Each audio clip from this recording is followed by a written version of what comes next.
Good morning. My name is Willie Gordon, and today I will be giving you an information brief on how the Army plans on reducing its forces.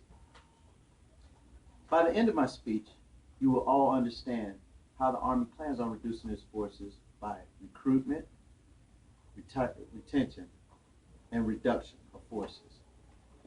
In 1990, when I joined the Army was involved in the Gulf War. This war had gone on for at least 100 days, and at that time, the Army was at a high of 950,000 plus personnel that it had within its ranks. After the Gulf War had ended in roughly 1991, the Army was sitting at around 12 combat divisions. Over the next 3 years, the Army had reduced from 12 combat divisions till 10 to the present-day forces that you see now. Now, once again, after the two wars of Iraq and Afghanistan as is ending up, you see that the Army is going into a reduction of forces once again. The Army will reduce these forces through the three ways that I've spoken about before earlier, which will happen through recruitment, retention, and reduction.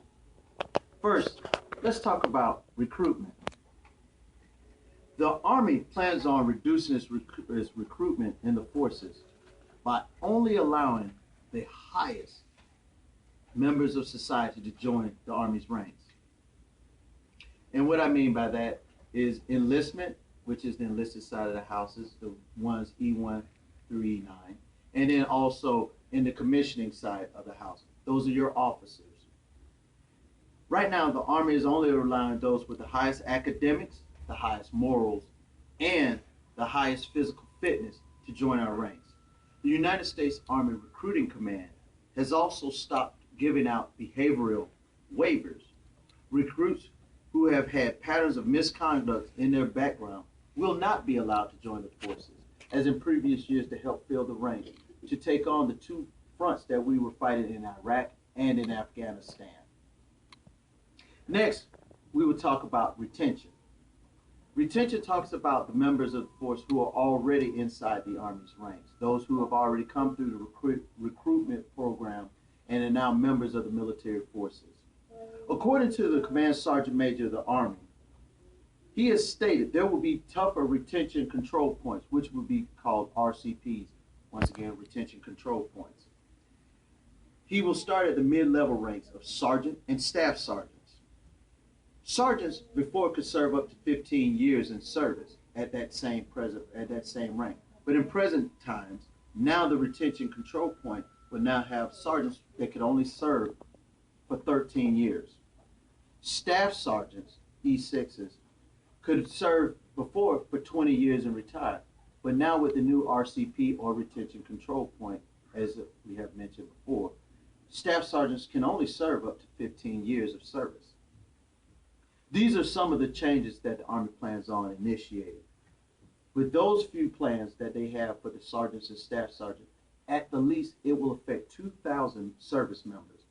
But the RCP is going to affect all ranks of service, of Army service, from the ranks of Private E1, that's day one recruit, to all the way to general.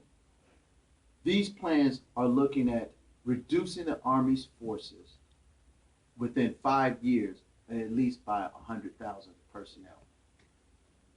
Next, the Army plans on its reduction of forces. The Army will reduce the active duty force from 570,000 present-day members to possibly 490 members, maybe even down to 450,000 service members. And some rumors have it to be 420, but we'll just stick with the facts now. Right now, the Army is targeting 450,000 service members. There will be expected cuts of around $52 billion, according to General Raymond Odiniero.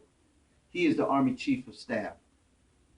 This translates to an Army with less tanks, less Bradley fighting vehicles, less M16s, less mortar systems, and less artillery pieces.